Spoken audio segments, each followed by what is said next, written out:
기도하겠습니다. 하나님 감사합니다.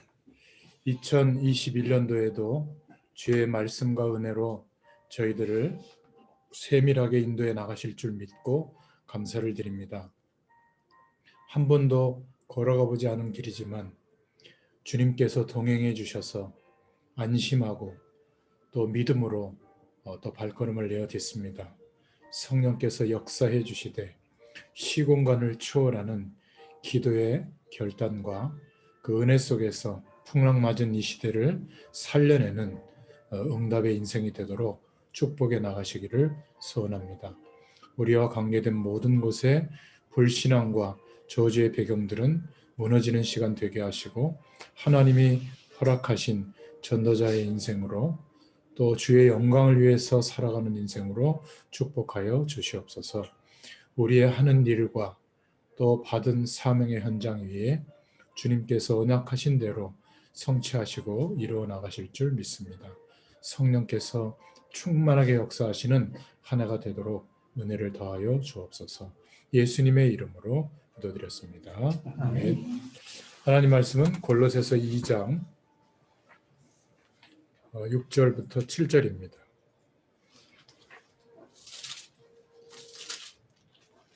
골로새서 2장 6절부터 7절.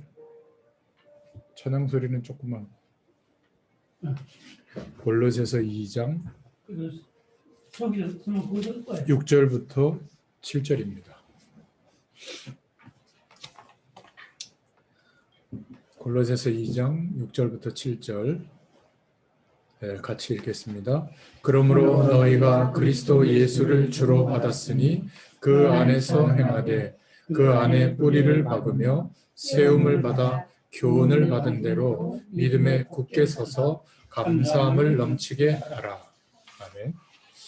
오늘 제목이 인생의 12가지 인생 문제를 치유하는 답을 하나님께서 우리에게 허락해 주셨습니다. 그래서 오늘 제목이 12가지 인생 문제 치유라는 제목으로 은혜를 나누겠습니다. 아마 여러분들도 우리 전도운동하는 전체 단체의 또 원단 메시지 다 들으셨겠습니다만은 정말 기도의 축복을 누리는 한 해가 되시기를 축원드립니다. 세계 복음화하는 237 나라 현장에 또 우리가 치유자로 또 서밋의 축복을 누리는 자로 설 수 있도록 정말 그리스도의 능력은 시공간을 초월하는 역사가 있게 될 줄로 믿습니다. 연초에 우리 러시아의 모스크바에 계시는 공경찬 선교사님 그 가족 이야기를 듣고 코로나 때문에 확진이 되어져서 특별히 기도하고 있는데 정말 시공간을 초월하는 하나님의 역사가 우리 선교사님과 그 현장에 충만하게 나타나셔서 빨리 회복되고 치유되는 하나님의 능력의 역사가 일어나게 될 줄로 믿습니다. 자, 우리가 올 한 해에도 하나님의 이제 인도를 받게 될 텐데요. 우리는 이미 그리스도 안에서 가장 복된 인생이 되어졌는데 조금 진지하게 우리 자신과 또 우리가 만나는 현장에 많은 사람들을 좀 바라볼 수 있는 영적인 눈을 하나님께서 열어주실 것을 한번 기대해 보시기 바랍니다. 그 중에 대표적인 내용이 뭐냐면 영적인 문제가 있구나. 이것을 이제 이해하는 겁니다. 그러니까 영적인 문제가 있구나 하고 이해가 안 되면 왜 저러지? 또 늘 다투고 분쟁하고 아니면 막 그 사람 때문에 힘들어하고 또 그 사람 때문에 오는 문제들이 있어요. 그 문제가 막 따라서 엉켜 들어옵니다. 특히 산업 현장, 직장 현장, 뭐 어느 현장도 마찬가지겠지만 경제와 엉켜져서 막 산업 활동이 돌아가면 그게 일의 문제라고 생각하는데 가만히 쳐다보면 영적 문제의 결과로 들이닥치는 어려움들이거든요. 그러니까 이 부분들에 대해서 우리가 답을 갖고 있으면 그 사람들을 치유할 수 있고 현장을 변화시킬 수가 있습니다. 직장 안에서 우리가 또 일터에서 우리 전문 분야에서 이 답을 가지고 있으면 사람들은 표시를 안 냅니다. 그런데 너무 힘들면 우리가 이 답을 가지고 약간만 기도하고 약간만 하나님 바라보고 누리고 있으면 상대가 알기 때문에 그런 사람들이 우리 주변에 오게 되어 있어요. 그때 우리가 알고 있는 답을 증인으로서 이렇게 주면 되죠. 그러면 치유하는 일들이 일어나게 됩니다. 그래서 영적인 문제를 이해하는 가장 첫 번째 눈을 뜨는 것이 뭐냐면 많은 어려움, 그것도 내 힘으로 해결될 수 없을 만큼 큰 영적인 문제가 왔는데 나 때문에 왔다는 것을 모르고 누구 때문에, 저 사람 때문에, 또 그런 일 때문에 왔다는 식으로 대부분 말합니다. 그러나 우리는 그 이유를 알고 있죠. 창세기 3장 사건, 또 창세기 6장에 일어났던 일, 창세기 11장에 일어났던 그 일을 우리는 알고 있잖아요. 나 때문에 온 거죠. 하나님은 필요 없어. 하나님 없어도 괜찮아. 내가 하나님처럼 될 수 있어. 이건 어린아이처럼 제가 설명한 것 같지만 하나님 없어도 얼마든지 행복할 수 있고 하나님 없어도 얼마든지 성공할 수 있고 하나님 없어도 내가 주목받고 모든 것 위에 좌정하는 모습처럼 있을 수 있어. 이게 창세기 3장의 출발이죠. 하나님 떠난 사건입니다. 인간은 영적 존재로 창조되어졌기 때문에 하나님과 함께 해야 돼요. 그리고 하나님께서 허락하시고 공급해 주시는 그 은혜로 하나님의 모든 것으로 사는 존재인데 하나님 없이 생각하고 하나님 없이 결정하고 하나님 없이 행복과 삶에 대해서 집중하고 그러면 잘 되는 줄 아는데 심각한 어려움이 옵니다.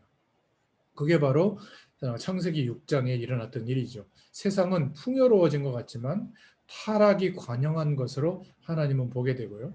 네피림의 손, 위에서 떨어진 자, 사단의 손에 장악되는 시대가 되어져 버린 겁니다. 그 대표적인 것이 뭐냐면 세상 속에 하나님을 찾는 그런 흐름이 있어야 되는데 전혀 없는 겁니다. 21세기, 지금 우리가 살고 있는 제4차 산업혁명 속에 들어온 이 시대에 과연 하나님을 찾을 수 있는, 하나님을 찾고자 하는 이런 영적인 흐름이 우리의 현장 속에 있는가? 없습니다.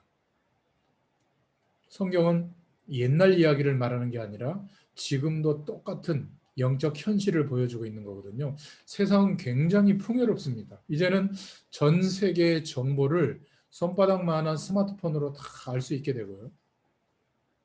물론 이제 디테일하게 아는 건 아니지만 개괄적으로 알게 되고 너무나 많은 세밀한 것들을 다 알고 있습니다. 지식의 양이 얼마나 늘어나는지 몰라요.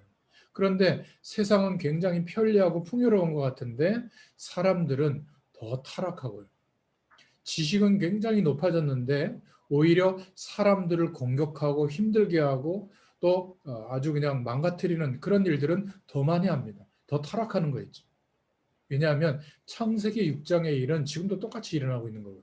그러니까 남는 문제가 뭐냐면 하나님 만나지도 못하고 하나님과 함께하는 축복을 정말 체험하지는 못했는데 성공해야 된다고 생각하는 겁니다. 그러다가 죽는 거죠. 창세기 11장 흩어짐을 면하자. 우리가 우리의 이름을 내자. 하늘에 닿아보자. 이게 바벨탑을 쌓는 목적이잖아요. 결국 그 바벨탑은 무너짐이 심하죠. 그러니까 내가 지금 힘든 게 저 사람 때문이고 그 실수해서 그렇고 또 그때 그 결정을 하지 말아야 되는데 이 일을 시작하지 말았어야 되는데 아니라는 거예요. 성경은 나 때문에 왔다는 겁니다. 어떤 나 때문에요? 죄와 한 몸이 되어져서 하나님과 함께하는 축복 속에서 인생을 꿈꾸는 내가 아니라 죄와 한 몸이 되어져서 원죄 아래에서 출생해가지고 세상에서 자라고 경험하고 꿈꾸다 보니까 거기에서 형성된 인생관과 세계관으로 바라보게 된 겁니다. 그러니까 아직도 누구 때문에 그런 일 때문에 내가 이렇게 어려워졌다라고 생각하는 것은 아직 영적 문제를 좀 이해하지 못한 것이라고 볼 수 있습니다. 그러니까 창세기 3장, 6장, 11장에 있었던 그 일들이 단순히 어려움이 좀 오는 정도가 아니라 우리를 올무처럼 확 붙잡게 되는 겁니다. 이렇게 목이 딱 걸려 있는, 그래서 죽잖아요. 올무에 걸려 있게 되는 겁니다. 못 빠져나와요. 스스로의 힘으로는 내가 세상하고 좀 거리를 두고 하나님을 바라볼 수 있지 못 바라봅니다. 안 되니까 사람들은 자기만 쳐다봐요. 어떻게 하면 내가 이익이 되고 성공되고 행복할 수 있을까? 몸부림치다가 뭔가를 찾아야 되지 않겠어요? 영적 존재이니까. 그래서 확 안 되고 인생이 확 망하면 될 텐데 그렇게 망하지 않고 점점 안 되다가 힘들어지니까 갈 데가 없는 차에 그래도 하나님이 인도하시는 사람, 축복받는 사람들은 교회로 와서 답을 찾으러 갑니다. 근데 이제 문제는 뭐냐면 교회에 와서 가만히 이렇게 성도들을 보니까 먼저 믿는 사람들을 보니까 근본적으로 하나님과 함께하는 축복을 못 누리고 있는 거예요. 그러니까 목사님 때문이다. 교회가 이래서 그렇다. 저래서 그렇다.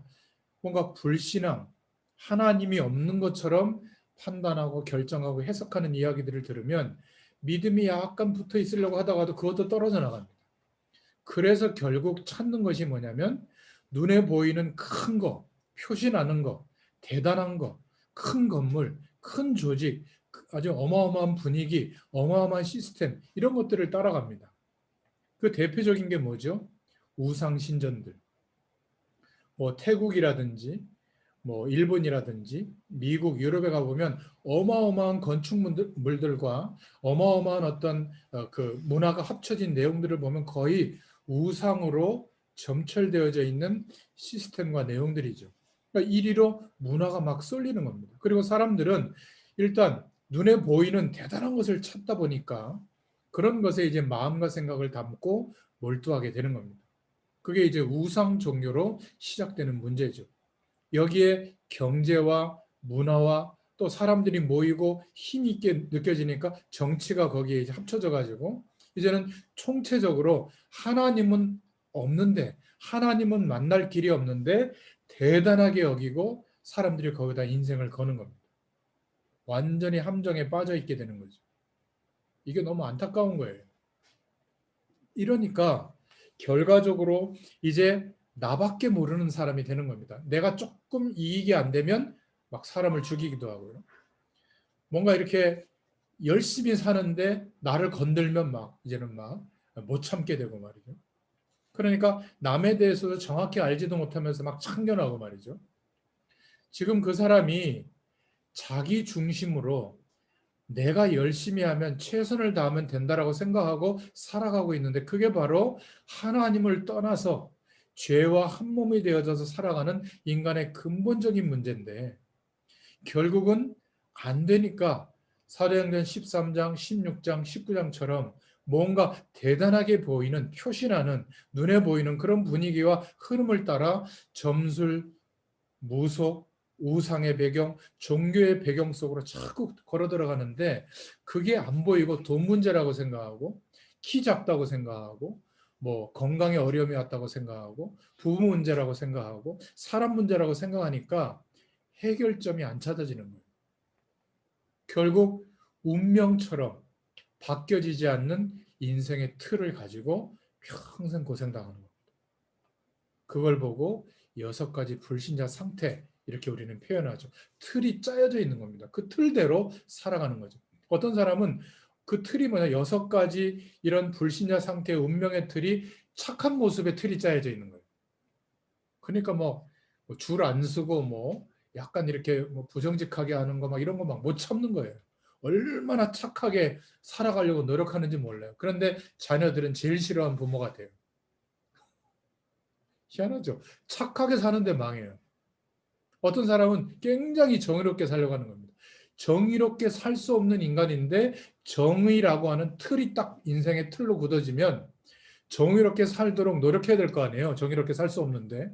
그러면 재앙이죠, 재앙. 그렇지 않습니까? 그 틀이 인생의 틀이 이렇게 짜여지게 돼서 그거를 이제 자기의 어떤 성격, 자기의 고집, 자기의 인생관이 돼버리면 이제 못 말리는 사람이 되는 거죠. 그러니까 이런 사람들에 대해서도 정확히 알지 못하는 상태가 되는 겁니다. 그러니까 그냥 배가 고프다거나 그러니까 맛있는 집 찾아가서 맛있는 거 먹고 좋은 옷 사 입고 몸이 아프면 병원 가서 치료받고 이런 거밖에 모르는 거예요. 인간의 진짜 문제에 대해서 그 문제에서 빠져나올 수 있는 뭔가 운명처럼 걸려 있는 거기에서 어떻게 하면 해방될 수 있을까? 완전히 사람들은 틀이 짜여져서 그 속에서 사라져가는 겁니다. 아주 고상한 틀에 이렇게 잡혀 있으면 고상하게 말라 죽어요. 제일 안타까운 것 같아요. 차라리 막 익사이팅하게 살면 약간 재미스러운 그런 인생의 시기도 있을 텐데 너무 고상하게 우아하게 말라 죽는 사람도 있습니다. 참 이게 너무 안타까운 거죠. 그러니까 이 사람들이 완전히 올무에 걸려 있고 완전히 함정에 빠져 있는데 뭘 하다가 나한테 손해가 온다 싶으면 앞뒤도 없고 예의도 없고 법도 없이 그냥 막 나갑니다. 그게 바로 나라고 하는 올무에 걸려 있어서 그래요. 그러니 뭐가 하나 보이는 게 있어야 되잖아요. 그래서 어마어마한 우상을 만들어 놓고 그 우상을 찾는 거예요. 함정에 완전히 빠지는 거죠. 사람들이 그런 식으로 신앙생활 하는 겁니다. 진리와 아무 상관이 없는데 감동받아요. 막 눈물 흘립니다. 막 전 재산을 냈기도 합니다. 그런 거에 너무 감동받지 마시길 바랍니다. 가만히 그 사람이 왜 그러는 거 보면 그냥 진리와 관계없는 감동이 온 거예요. 어디서 왔는지는 제가 잘 모르겠습니다만은 진리와 아무 상관없이 기분 나쁘다가 또 진리와 아무 상관없이 즐겁다가 그렇습니다. 이 어마어마한 영적인 틀에 갇히게 되는 거죠. 근본적인 문제를 가지고 해결할 수 없는 문제를 가지고 태어나니까 영적인 어려움과 문제가 계속되고 해결되지 못하니까 드디어 이제 우리가 눈치챌 만한 정신 문제가 시작이 되는 거죠. 그것이 이제 육신으로 드러나게 되고 완전히 장애가 오기 시작합니다. 그때는 어떻게 되죠? 생을 끊어버리는 문제가 생기죠. 내세 문제가 또 기다리고 그 후대에게 이 문제가 계속됩니다. 그러니까 진리와 아무 상관이 없는 감동을 받는데 은혜를 받는다고 표현하는데 인생은 완전히 재앙처럼 들이닥치는 겁니다. 진리와 아무 상관없는데 막 의분이 일어나가지고 막 이렇게 막 데모까지 하고 말이죠.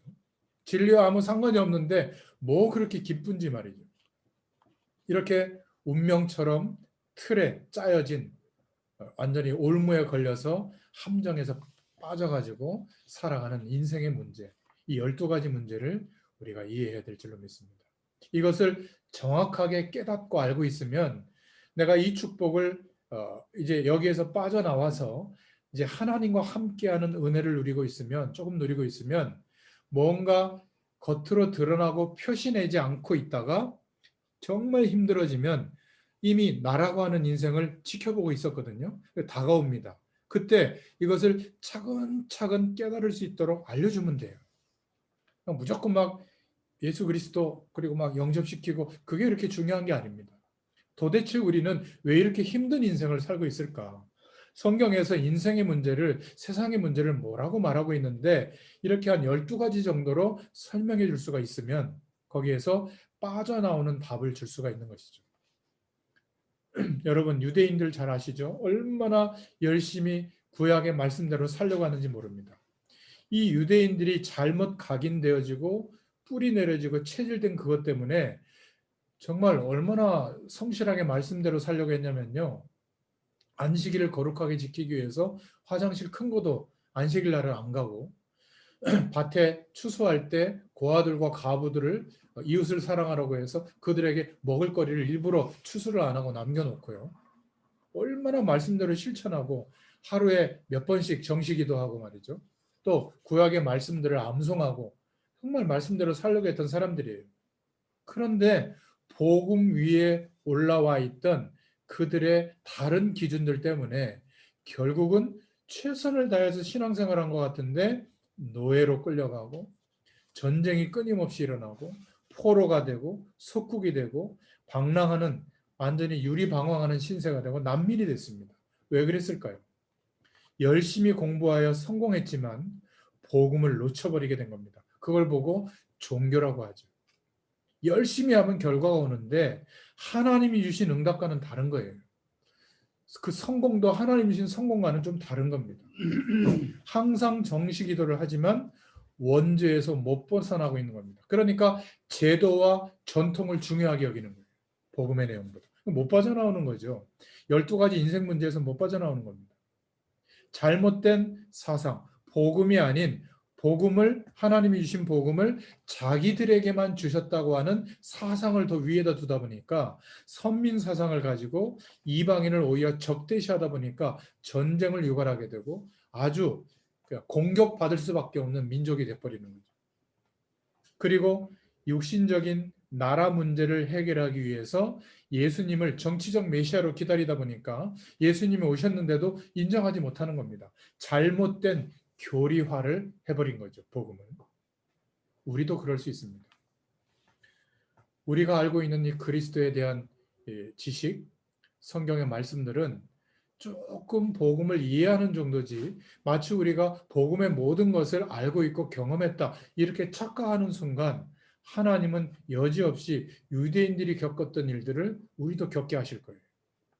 하나님이 은혜로 알게 하시고 은혜로 믿어지게 하시고 그 믿음의 결과를 따라 성령께서 역사하시는 축복이 우리에게 이루어지게 된 것이죠. 그래서 이 12가지 인생 문제를 해결하는 전도자로서의 답이 있기를 축원드립니다. 분명히 2021년도에도 이 답을 전달해 줄 수 있는 사람들이 우리 주변에 찾아오고 은근히 이렇게 자신들의 문제를 가지고 드러낼 겁니다. 그때는 차분하게 정확하게 이 12가지 인생의 문제가 어떤 것인지를 설명해 주면 돼요. 그러면 빠져나오는 길은 복음밖에 없으니까, 그리스도밖에 없으니까 그 답을 전달해 줄 수 있을 줄로 믿습니다. 그래서 우리가 첫 번째로 좀 본론으로 붙잡을 기도 제목은 내가 뭔가 잘못된 것에 각인돼 있었구나. 이렇게 생각만 해도 벌써 치유되기 시작합니다. 복음보다 이런 것들을 위에 놓고 거기에 틀이 짜여져 있었구나. 더 심각한 것은 내가 올무처럼 딱 걸려 있었는데 몰랐구나. 영적 문제가 덮칩니다. 그 문제에서 해결받지 못하면. 결국 어떤 중심으로 모아지죠? 나 중심이었구나. 하나님이 원하시는 것은 좀 다른 것이었는데 여전히 내 인생의 꿈, 내가 원하는 거, 그것을 하나님께 들어달라고 했구나. 하나님이 내게 원하시는 게 있었는데. 그리고 여전히 나는 세상에서 살고 있었기 때문에 상식의 영역으로 물질을 생각하지 않고 진리의 영역으로 가장 중요한 기준으로 물질을 생각했구나. 그러니까 내 삶이 물질 중심으로 살아왔는데 안식과 평안이 온 게 아니라 늘 쫓기고 심각한 어려움 속에 놓이게 됐던 거구나. 그리고 늘 성공하고 출세하고 뭔가 많은 사람들보다 위에 놓이려고 하는 그 중심으로 살아왔었구나. 이게 보여져서 그렇구나. 인정만 해도 치유되기 시작합니다. 그러니까 오래된 불신앙이 자리 잡죠. 우상 문화가 자리 잡게 되고 사상 이념이 자리 잡게 되고 유대인들이 그랬습니다. 전통과 제도가 복음을 아주 그냥 감싸버리니까 복음이 드러나지 않는 그런 종교 생활을 하게 되고 어마어마하게 배워야 하고 공부하고 훈련받아야 될 것은 많은데 교리의 영역에 머물러 있으니까 능력이 되지 못하고 그런 개인들은 어떻게 돼요? 자리, 역할, 위치, 권한 이런 걸 가지고 싸우게 되는 겁니다. 그러니까 여기에 몰두하면 몰두할수록 이상한 고집이 생기는 거죠. 그러니까 장로님들이나 우리 중직자들 또 목회자들 볼 때 이상한 고집을 갖고 있는 분들을 이렇게 볼 거예요. 이런 것 때문에 그렇습니다. 그래서 그렇구나. 이해하고 기도하시면 될 것 같습니다. 그래서 우리는 믿음의 각인이 시작되어야 될 줄로 믿습니다. 이미 복음에 우리는 많이 각인되어져 왔죠. 창세기 3장 15절 여인의 후손이 오면 뱀의 머리를 상하게 할 것이다. 원시복음 여인의 후손 예수 그리스도를 말하죠. 창세기 6장 14절에 너를 위하여 방주를 만들어라. 창세기 12장 1절부터 3절에 내가 내게 지시할 땅으로 가면 너를 복의 근원이 되도록 하고 너로 인하여 천하 열방이 복을 얻도록 하겠다. 주는 그리스도시요 살아계신 하나님의 아들이십니다. 예수 그리스도를 통하여 하나님이 천지를 창조하는 것보다 더 어려운 그리스도의 일을 이루시었죠. 죄에서 벗어날 수 있도록 세상에서 벗어날 수 있도록, 사단에서 완전 해방될 수 있도록 예수님과 함께 죽을 수 있는 길을 열어주시고, 예수님과 함께 거듭나서 영원한 생명으로 영원한 하나님과 함께 할 수 있는 은혜의 길을 열어주셨죠. 이 복음이 그 어떤 내가 알고 있던 지식과 경험보다 가장 우선하는 기준이 될 때 감사가 회복되게 되어 있고요. 감사와 동시에 복음은 지식이 아니라 능력으로 나타나게 되어 있습니다. 자, 그래서 마태복음 16장 13절부터 20절에 예수 그리스도에 대한 그 축복을 내게 임한 그리스도, 나의 그리스도로 포럼할 수 있기를 바랍니다. 갈라디아서 2장 20절에 모든 것에 우주의 중심이 나였는데 이제는 나의 가장 중요한 내 인생의 주인이 주님으로, 질그릇 같은 내 안에 보배 되신 그리스도가 계심으로 내가 그리스도를 바라볼 때 보배를 담은 그릇이 되어지는 거죠. 그런 은혜를 주었습니다. 그래서 우리의 삶이 작은 것 같지만 로마서 16장 25절부터 27절에 영세전에 감추어뒀다가 나타나신 바 된 복음의 축복, 그리고 예수 그리스도를 믿는 믿음 안에서 이제는 우리가 누리고 있는, 경험하는 그 축복은 영원한 축복이 되는 줄로 믿습니다. 그래서 복음의 말씀을 묵상해 보시기 바랍니다. 복음의 말씀은 뭐죠? 너무 간단해요. 여러분 섬기는 교회 주일 말씀을 묵상하면서 하나님, 이 말씀을 통해서 오늘 내게 깨닫게 해주시고 성취되게 하실 어떤 복음의 말씀을 주시려고 합니까? 질문해보고 기다리면 성령께서 주일 강단의 말씀을 통해서 오늘 또 새롭게 깨닫게 해주시는 복음의 말씀이 붙잡아집니다. 그걸 가지고 생각해보고 기도하고 또 중요한 일을 대입해서 또 생각해보고 기도해보면 하나님의 음성을 들을 수가 있게 됩니다. 또 그때 찾아본 성경 구절이나 또 중요한 어떤 신앙서적 또는 우리가 포럼했던 내용, 그런 중요한 것들을 좀 암송하기도 하고요. 기록해보기도 하고, 어떨 때는 너무 삶이 힘들 때는 말씀을 녹취해보기도 하고, 독서나 기도하는 시간도 이 복음에 대한 가치를 깨달는 그 중심으로 한번 해보시면 굉장히 중요한 각인이 바뀌게 됩니다. 우리 인생에 왜 이런 문제가 왔을까? 각인되어져 버린 결과대로 온 것입니다. 그런데 우리 인생에, 우리의 심령 가운데 복음의 말씀이 기록되어지고 각인되어지면 영적인 축복이 시작이 됩니다. 굉장히 중요한 은혜가 회복이 되고 하나님의 역사가 시작이 돼요. 그래서 신명기 6장 4절부터 9절에 보면 너는 마음을 다하고 뜻을 다하여 너의 하나님을 힘을 다하여 내 하나님 여호와를 사랑하라. 내가 내게 명하는 말씀을 너는 마음에 새겨라. 그렇게 말씀하고 있습니다. 아무것도 아닌 것 같은데 매일 하나님의 말씀을 조금 묵상하고 생각하고 하나님 바라보고 기도했던, 그래서 신앙 고백하고 결단했던 그 내용이 계속 합쳐져서 말씀의 복음의 뿌리가 내려지는 줄로 믿습니다. 그렇게 바뀌지 않던 내 심령의 밭이 완전히 바뀌어져서 성령께서 역사하시는 심령으로, 주님이 함께 하시는 심령으로 바뀌어지게 될 줄로 믿습니다. 하나님의 나라의 배경을 누리고 정말 조금 주님을 향해서 집중하는데 형언할 수 없는 하나님의 안식과 평강이 누려지게 되고요. 그리고 초대교회 역사하셨던 그 성령의 충만함이 내게도 그대로 임하는 은혜가 있게 될 줄로 믿습니다. 이러니까 굉장히 중요하게 생각했던, 복음보다 더 중요하게 생각했던 사도행전 11장 1절부터 18절로 대표되는 오래된 율법, 오래된 전통, 오래된 제도, 대표적인 게 유대인들에게 할례의식이죠. 할례의식. 복음의 내용이 이루어졌는데 할례의식, 제도, 율법에 집착하고 있는 겁니다. 왜 안식일을 날에 집착하고 있는 거죠? 왜 그때 미리삭을 까먹고 말이지 병든 자를 고치냐? 안식일의 주인이 오셨는데도 바라보지 못하고 있는 거죠. 우리의 불신앙의 뿌리는 뭐죠? 세상입니다. 세상. 그리고 그 세상 속에서 나로부터 시작되는 출발점, 이 뿌리가 제거되기 시작하면 하나님께서 사도행전 11장 19절부터 30절에 초대교회에 주셨던 응답을 우리에게도 주세요. 안디옥 교회에 응답을 주십니다. 전도와 선교의 문을 하나님 열어주십니다. 이런 은혜를 허락해 주실 줄로 믿습니다. 그래서 우리의 근본을 바꾸는 도전을 하는 올 한 해가 되시길 바랍니다. 신명기 6장 4절부터 9절. 너는 마음을 다하고 뜻을 다하고 힘을 다하여 너의 하나님 여호와를 사랑해라.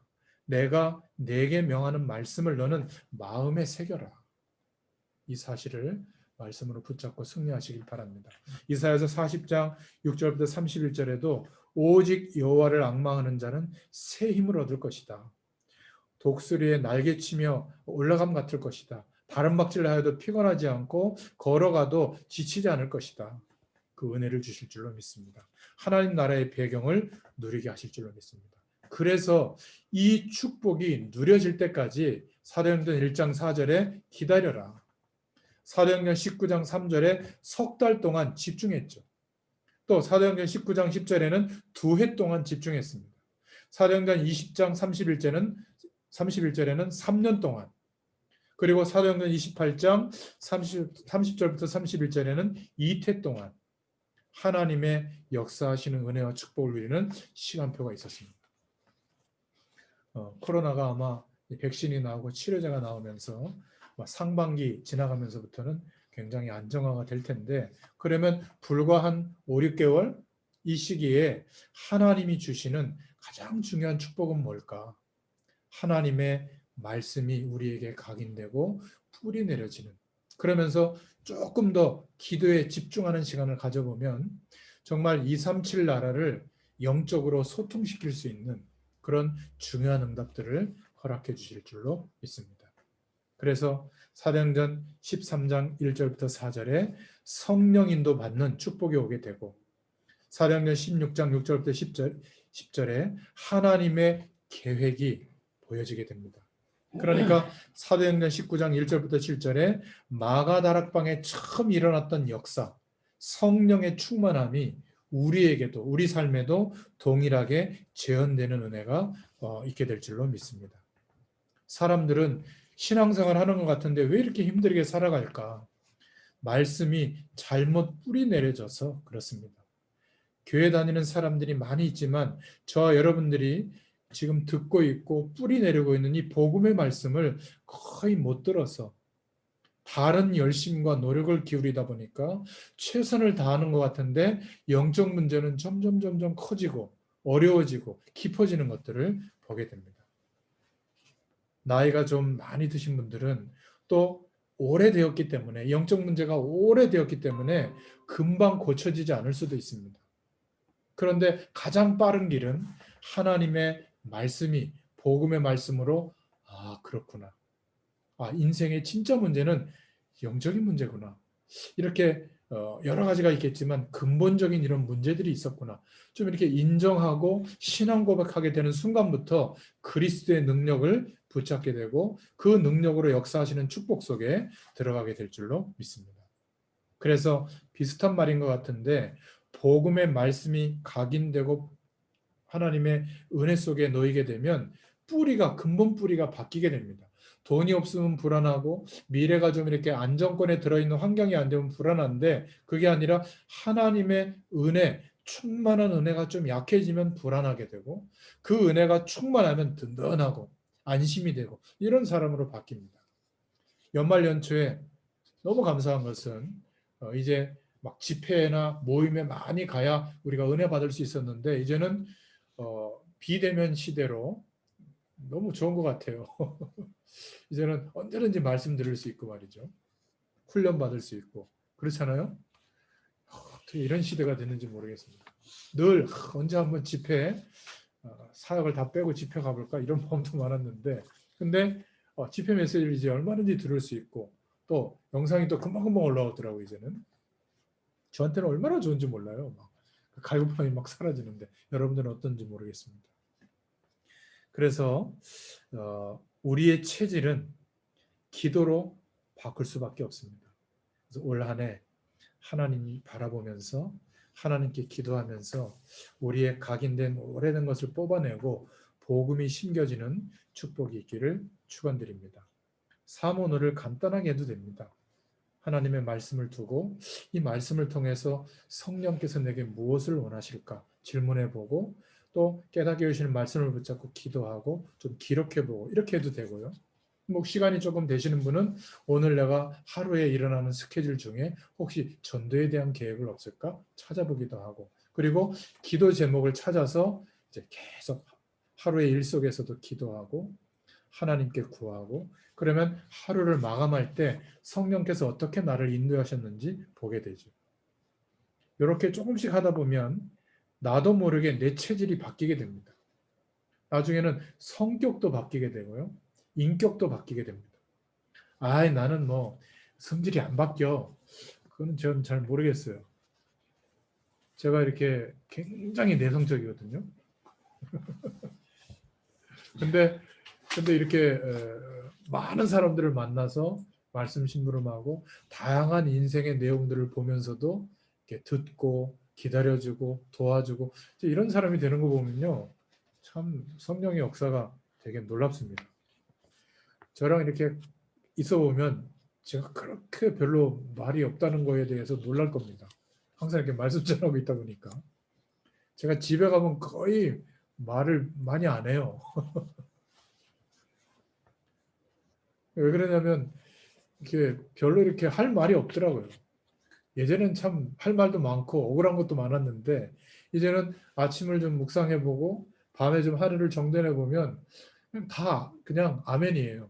다 감사하고 또 잘 모르는 거는 기도하면서 기다려보면 하나님께서 왜 그렇게 하셨는지 시간이 한참 지난 뒤에라도 깨닫게 해주시니까 그렇구나.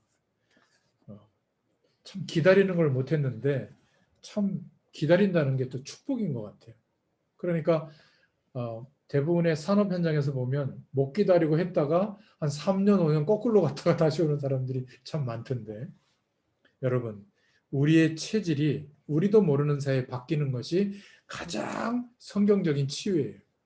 말씀 안에서 그런 은혜가 있기를 축원드립니다. 각인된 것에서 치유되고 뿌리 내려진 말씀으로 뿌리 내려졌는데 거기서 영적인 힘을 얻기 시작하고 오래된 아주 바뀔 수 없었던 그런 기준들이 복음을 깨달아서 조금 은혜를 누리고 있는데 완전히 뽑아내서 치유되는 역사가 있게 되는 줄로 믿습니다. 이러니까 하루가 정말 행복해요. 참된 행복이 이제 우리에게 누려지기 시작하죠. 하나님 주시는 힘이 공급되어지고 하나님 주시는 평안이 공급되어지니까 예배자로 설 때마다 하나님이 함께 하시는 답을 누리게 되는 이 기도를 꼭 찾으시길 바랍니다. 그러면서 여러분들 마음에 품고 담겨지는 선교 현장을 두고 기도할 때 237 나라의 영적인 어떤 파장이 생기고 또 그 기도의 배경을 통해서 하나님께서 일하시는 또 열어주시는 응답의 문도 보시게 될 줄로 믿습니다. 그러니까 그렇게 되려고 한 건 아닌데 복음 체질로 기도 체질로 전도 체질로 하나님께서 우리의 인생을 바꿔주시는 그런 감사한 은혜가 오게 되는 줄로 믿습니다. 요셉처럼 창세기 39장 2절부터 3절에 올 한 해 범사에 형통케 하시는 은혜를 주실 줄로 믿습니다. 시편 23편 다윗처럼 여호와가 주님이 나의 목자시기 때문에 나를 인도하시기 때문에 나는 부족함이 없다. 이런 고백이 있게 되는 축복을 허락하실 줄로 믿습니다. 올 한 해 바울처럼 사도행전 9장 15절에 왕들과 이방인들을 위해서 택한 나의 그릇이라고 바울을 지명했던 것처럼 우리 한 사람의 인생을 그리스도 안에 부르셔서 237 이방 현장을 향한 증인으로 세워주신 줄 믿습니다. 그래서 우리의 중심이 빌립보서 3장 1절부터 21절에 내가 지금까지 알았던 것 그 모든 것들은 하나님의 영광을 경험해 보니까 아무것도 아니구나. 배설물 같구나. 내가 그런 거에 목숨 걸고 막 이익 다툼하고 이랬던 것이 부끄럽다. 나는 이제 표대를 향하여 나아간다. 그리스도께로 나아가고 주님께 발견되기를 원한다. 이런 고백이 있는 2021년 되시기를 축원드립니다. 그래서 사도행전 1장 14절 초대교회 성도들처럼 오로지 기도에 힘쓰니라. 그래서 시공간을 초월하는 기도의 축복을 누리는 가운데 237 나라의 영적 통신망을 연결하는 파수꾼의 응답, 이번 원단의 제목처럼 또 영적 의사로 모든 현장을 치유하는 응답, 또 빈 곳, 전 세계 모든 현장에 그 빈 곳을 회복시키는 서밋의 응답을 누리게 되도록 이 모든 단어들을 좀 연결하면 hours라고 하는 OURS, 그래서 hours라고 하는 방향으로 우리는 기도하는데요. 오직 유일성 재창조를 만드는 서밋이 되도록 하나님께서 역사해 주실 줄로 믿습니다. 그래서 12가지가 넘겠습니다마는 근본적으로 사람들이 이해할 수 없이 들이닥치고 있는 어려운 문제, 그것을 해결하는 근본적인 답을 우리에게 주셨고 이 축복을 누리는 증인으로 하나님께서 올 한 해 세워주실 줄로 믿습니다.